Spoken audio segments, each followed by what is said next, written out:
I had my bags packed, my outfits planned, and my camera ready. This trip was everything to me. But the night before we were supposed to leave, Mom sat me down, her face tight with something I couldn't place. "Sweetie, we have to postpone the trip until next year. We just can't afford it right now." My stomach twisted. Postponed? Next year? But I knew better.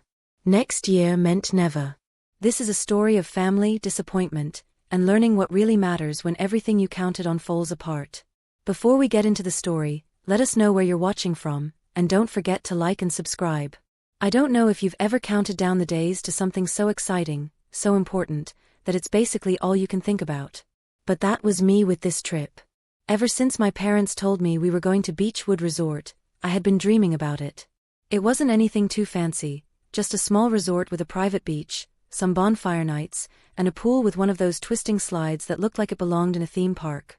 But for me, it was everything. See, my family hadn't been on a vacation in years. Not since things changed. We used to be better off. My dad ran his own small business, and my mom worked part-time at a local boutique. We weren't rich, but we were comfortable. Back then, we lived in a house that had a yard big enough for summer barbecues. We took trips, not big ones, but little getaways here and there. We never had to worry about things. But then my dad's business hit a rough patch. He lost some big clients, and suddenly, things weren't the same. The nice house? Gone. We moved into a smaller rental, and my mom picked up extra shifts. Vacations became a someday thing. A thing that never actually happened. So when my parents promised this trip, it felt like more than just a vacation. It felt like proof that things were getting better. That we were getting back to the way things used to be. I had clung to that promise like it was the only thing keeping me afloat. At school, I talked about it non-stop. "I swear, I'm gonna live in that pool," I told Michaela, my best friend.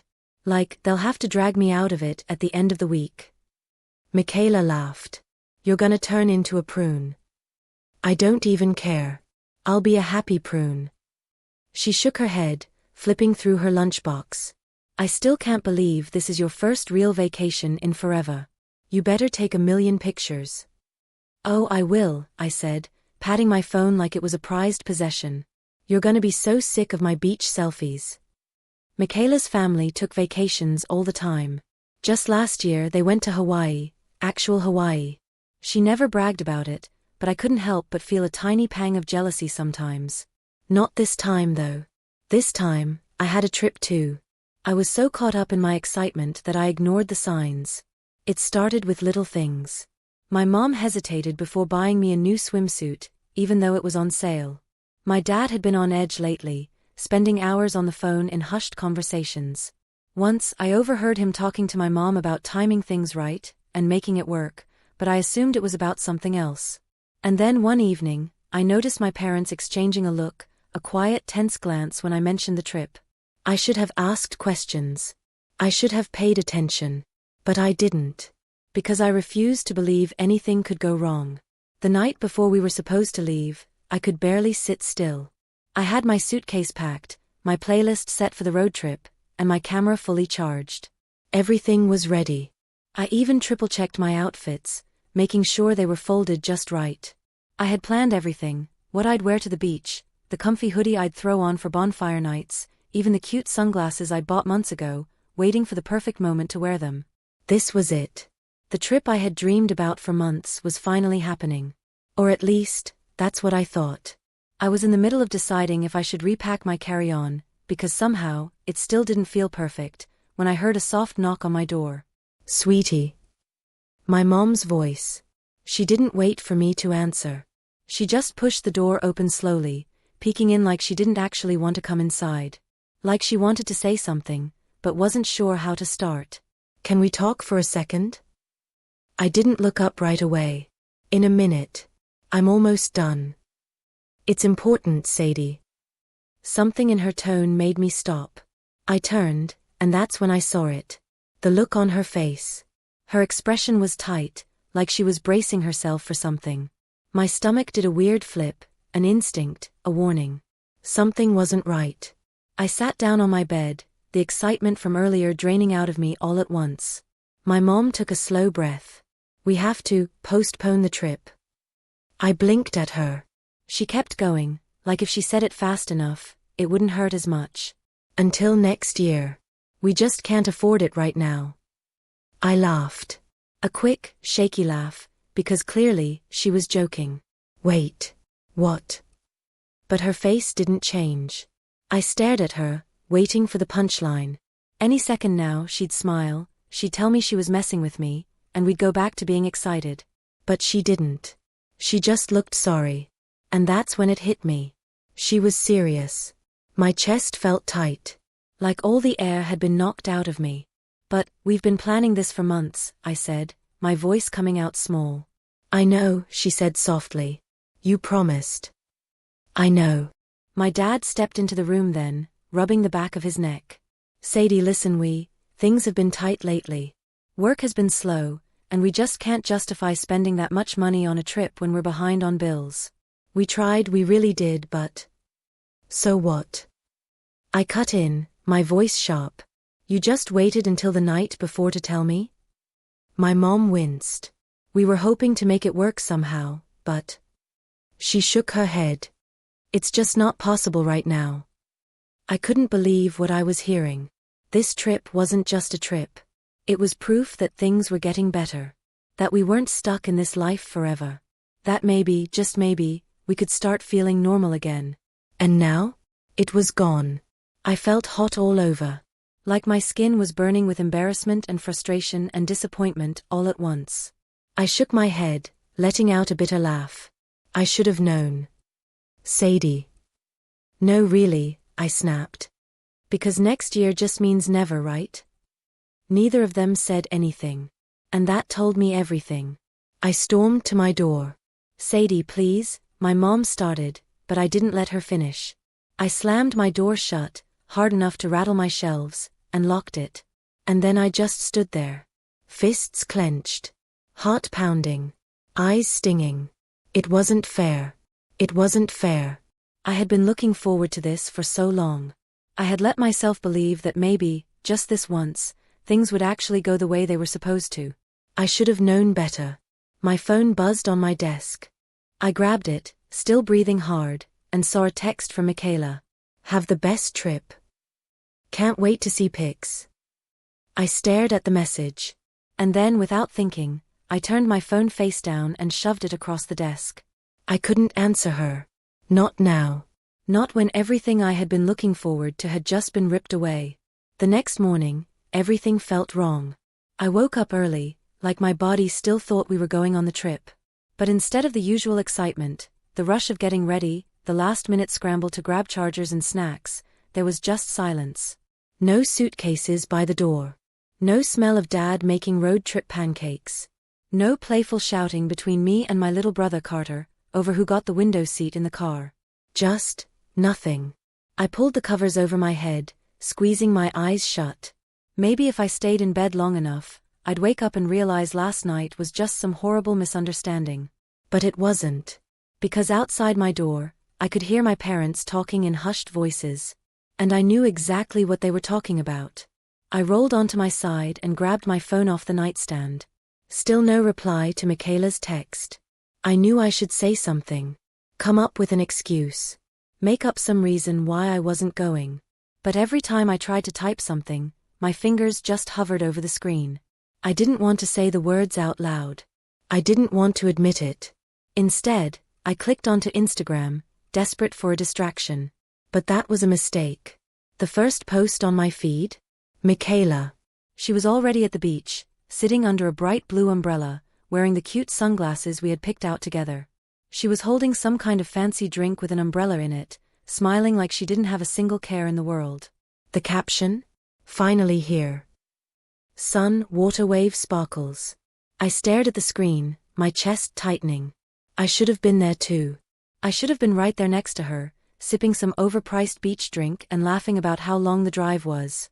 But instead, I was stuck here. A soft knock at my door. I ignored it. Sadie. My dad's voice. I didn't answer. The door cracked open anyway. I felt the bed dip as he sat down next to me, but I didn't move. I just stared at my phone, scrolling mindlessly, even though I wasn't actually looking at anything. "Look, I know you're upset," he said gently. I stayed quiet. "We never wanted to disappoint you," he continued. "If there was any way we could have made it work, we would have. But right now, we just have to be careful. Things have been." He let out a slow sigh. "Tough." I swallowed hard. I knew that. I had always known that. But knowing didn't make it hurt any less. I finally turned my phone over and stared at the ceiling. "Whatever," I mumbled. "It doesn't matter." "Of course it matters." I could hear the guilt in his voice, and somehow, that made it worse. He was trying. They were both trying. But it didn't change the fact that the one thing I had clung to for months, the one thing that was supposed to make everything feel okay again, was just gone. Dad patted my leg. "I was thinking," he said, forcing some cheer into his voice, "maybe we could do a little staycation instead. We could have a movie night, make some fun snacks, maybe even." "Forget it." The words came out sharper than I meant. Dad went quiet. I sat up suddenly, swinging my legs over the edge of the bed. "It's not the same," I said, shaking my head. "You don't get it." I saw the way his shoulders dropped slightly. "Okay," he said softly. And then, just like that, he left. I barely left my room that day. Or the next. I couldn't bring myself to pretend everything was fine when it so obviously wasn't. I ignored Michaela's texts. Left her on read. I wasn't ready to explain why I wasn't posting beach pictures like I was supposed to. Carter, my little brother, seemed to take it better. He was bummed, sure, but not in the same way I was. He still went outside, still played video games, still talked to my parents like the world wasn't crumbling. I almost envied him for that. A few nights later, I was heading to the kitchen for a snack when I heard something that made me stop in my tracks. My parents. Whispering in the living room. I took a quiet step closer, pressing myself against the wall. "I just feel awful," my mom was saying, her voice wavering. "We made a promise. And then we just took it away." "I know," Dad said. He sounded exhausted. "But what else could we do? We're barely staying ahead as it is. We can't take a vacation when we're struggling to pay for groceries." A heavy silence followed. Then my mom said, almost too soft to hear, "I just wanted to give them something. Anything." And that's when it hit me. This wasn't easy for them either. I had been so caught up in my own disappointment that I hadn't stopped to think about how they felt. I had spent days sulking, acting like they had ruined my life on purpose, like they hadn't done everything they could to make it work. And hearing my mom's voice crack like that? It made me feel so small. I went back to my room that night, but for the first time, I couldn't fall asleep. Because for the first time, I wasn't just thinking about what I had lost. I was thinking about everything my parents had given up just to keep us afloat. And suddenly, it didn't seem so simple anymore. The next morning, I woke up feeling different. Not better. Not really. Just less angry. I lay in bed for a while, staring at the ceiling, thinking about what I had overheard the night before. My parents hadn't cancelled the trip because they didn't care. They had cancelled it because they had no choice. And I hated that. I hated that they were struggling so much. I hated that they were trying so hard to shield me and Carter from it. And most of all, I hated that I had spent days making them feel even worse about something they already felt awful about. By the time I finally dragged myself out of bed, Carter was in the living room, sitting cross-legged on the couch with a bowl of cereal, watching some random cartoon. He barely glanced up when I walked in. "You're alive," he said around a mouthful of Cheerios. I rolled my eyes but sat down next to him, pulling my knees up to my chest. "Barely." Carter chewed thoughtfully for a second, then turned to me. "You're still mad, huh?" I let out a breath, staring at the TV without really watching it. "I don't know," I admitted. It was weird. A few days ago, I had been furious. But now? It was like all that anger had drained out of me, leaving behind something else. Something heavier. Carter set his bowl down on the coffee table. "You know, I was really excited for the trip too." I blinked. I guess I hadn't thought much about that. I had been so wrapped up in my own disappointment that I hadn't really considered how he was feeling. But now that I looked at him, I could see it. The same let-down feeling I had been drowning in. Carter just handled it differently. "Yeah, I said quietly. I know. For a second, neither of us said anything. Then, out of nowhere, Carter grinned. But I mean, we could still do something fun, right? I frowned. Like what? He jumped up from the couch, his eyes lighting up. Follow me. 5 minutes later, I was standing in the backyard, hands on my hips, watching Carter drag out an old inflatable kiddie pool from the garage. He kicked off his sandals and started filling it with the hose. I just stared at him. Seriously. What? He said, grinning. It's like the beach. But at home. I raised an eyebrow. So you think a 2-foot plastic pool in the backyard is gonna replace an actual vacation? Carter shrugged. I mean, kinda? I rolled my eyes, but for the first time in days, I felt something close to a smile tug at my lips. That afternoon, we went all in. We pulled out every beach towel we could find and laid them out across the lawn.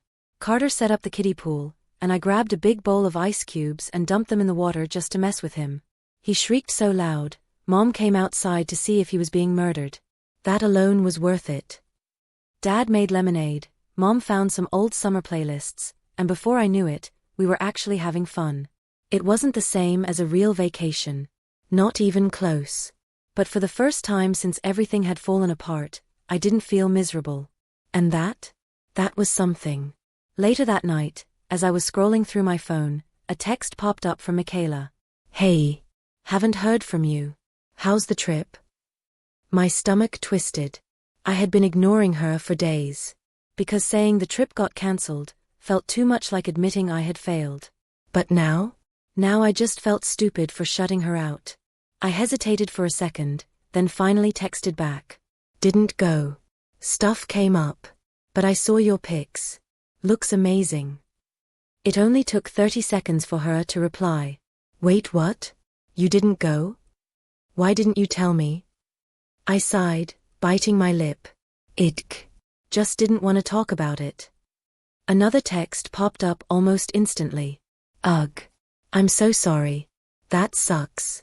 But OMG, next time we do a family trip, you have to come. My parents love you. They totally say yes. I blinked. I hadn't expected that. I stared at the message for a long time, not sure how to respond. Part of me wanted to say no. To insist that I wasn't some charity case, tagging along on someone else's family vacation. But another part of me, the part that was finally starting to let go of the pride and embarrassment, wondered if maybe, just maybe, I didn't have to do everything alone. The next day, Mom and Dad sat me and Carter down at the kitchen table. We've been thinking, Mom said, tucking a piece of hair behind her ear. We know this summer didn't go the way we planned. And we know you guys were really looking forward to the trip. Carter and I exchanged a glance. Dad smiled a little. So we were wondering, how would you feel about a little weekend getaway? I froze. What? Mom slid a brochure across the table. It's not much, she said quickly. Just a small trip to the lake. But we figured it might be nice to get out of town for a couple of days. I picked up the brochure, running my fingers over the glossy cover. A little cabin by the water. Kayaks. Bonfires. Nothing fancy. But still, something. Something they didn't have to do. Something they were doing just for us. I swallowed past the lump in my throat. Yeah, I said, my voice softer than I meant it to be. That sounds perfect. Mom's face lit up. And for the first time in a long time, I saw relief in Dad's eyes. And maybe that was the real thing I had been waiting for. That weekend, as I sat by the lake, watching the sun set over the water, I pulled out my phone. For once, I didn't feel the need to take a picture for Instagram. I didn't care about proving anything to anyone. I just sat there, listening to Carter laugh as he skipped rocks, watching my parents smile at each other, feeling the cool breeze against my skin. And for the first time in months, I felt okay. Maybe even better than okay.